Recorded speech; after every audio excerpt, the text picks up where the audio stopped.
Hi అండి. అందరికీ నమస్కారం. Welcome to my channel. ఈ వీడియోలో ఏపీ ప్రభుత్వ ఉద్యోగ పెన్షనర్లకు 2023 నాటికి ఉన్నటువంటి డీఏ 33.67%తో కొత్త పీఆర్సీ ఫిట్‌మెంట్‌తో మెర్జింగ్ అండి. సో, పే స్కేల్స్ 2025 లెక్కలైతే వీడియోలో తెలుసుకుందాము.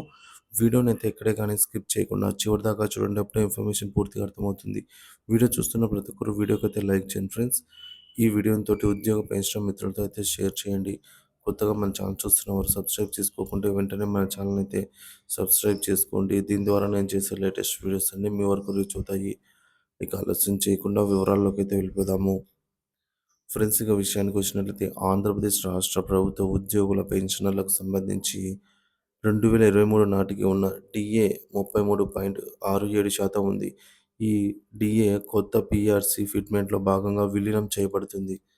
12వ పీఆర్సీ మరియు పే స్కేల్స్ 2025. ప్రస్తుతం 12వ పీఆర్సీ అమలుకు సంబంధించి ముఖ్యమైన అప్డేట్లను పరిశీలిద్దాం. 2023 జూలై 1 నుంచి 12వ పీఆర్సీ అమల్లోకి రావాల్సి ఉన్నప్పటికీ పలు కారణాల వల్ల ఇది ఇంకా ఆలస్యం అవుతూనే ఉంది. అయితే 12వ పీఆర్సీ ఎప్పుడు అమలు చేసినా 2023 జూలై నాటికి ఉన్న డిఏ శాతాన్ని కొత్త బేసిక్ పేలో విలీనం చేస్తారు. డిఏ మరియు ఫిట్మెంట్ లెక్కలు 2023 జనవరి నాటికి ఉన్న డిఏ మొత్తం 30.3% కాగా జూలై నాటికి ఇది 33.67%కి పెరిగి మొత్తం ఇప్పుడు కొత్త పీఆర్సీ అమల్లో భాగంగా బేసిక్‌లో అయితే కలిపి లెక్కించబడుతుంది. ప్రస్తుతం 11వ పీఆర్సీలో 23% ఫిట్మెంట్ ఇవ్వబడింది. 12వ పీఆర్సీలో కనీసం 30% ఫిట్మెంట్ ఇవ్వవచ్చని అంచనా. ఈ ఫిట్మెంట్‌ను 2023 నాటికి ఉన్న డిఏ 33.67%తో కలిపి విలీనం చేస్తే అప్పుడు కొత్త బేసిక్ అనేది వస్తుందన్నమాట. సో, కొత్త బేసిక్ అనేది ఇప్పుడు చూద్దాము.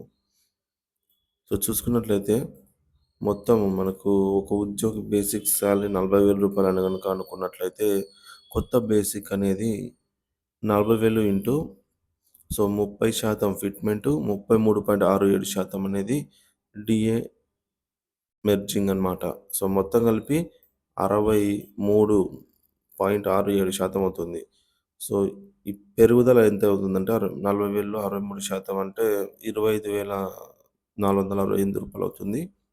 సో, మొత్తం జీతం కలిపినట్లయితే బేసిక్ ప్లస్ పెరుగుదల కలిపినట్లయితే 40,000గా ఉన్నటువంటి బేసిక్ అనేది 65,000 పైగా అవుతుందన్నమాట.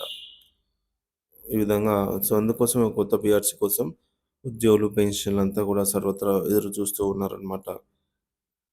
ఇక పెండింగ్ డిఏ వివరాలు జనవరి 2024 అలాగే జూలై 2024 డిఏలు ఇంకా జనవరి 2025 డిఏ కూడా పెండింగ్‌లో ఉన్నాయి ప్రకటించాల్సినవి. 12వ పీఆర్సీ అమలుకు మరింత ఆలస్యమైతే వీటి చెల్లింపు కూడా ఇంకా మరింత జాప్యం కావచ్చని అయితే అంచనా. మరి ప్రతి ఉద్యోగి 12వ పీఆర్సీ పే స్కేల్స్ త్వరగా అమలు కావాలి అని ఆశిస్తున్నారు. ప్రభుత్వం ఈ ప్రక్రియను త్వరగా పూర్తి చేసి ఉద్యోగుల న్యాయమైన ఆర్థిక ప్రయోజనాలను సమకూర్చేలాగా అయితే చర్యలు తీసుకోవాలి.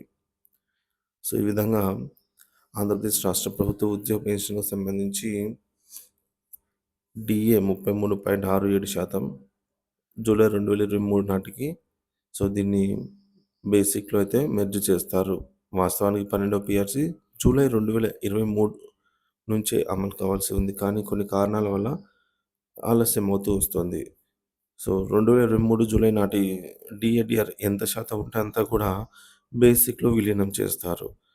సో, మనకు 2000 ఆహ్, 11వ పీఆర్సీలో 23% ఫిట్‌మెంట్ ఇచ్చారు. ఇప్పుడు 30% ఇస్తారనుకుంటే సో, 30% ఫిట్‌మెంట్ ప్లస్ డీఏ 33.67% మొత్తం కలిపితే 63.67% అవుతుంది. రూ. 40,000 బేసిక్ ఉన్న వారికి రూ. 25,000 పైనే అదనంగా బేసిక్ సాలరీ పెరగడం జరుగుతుందనమాట.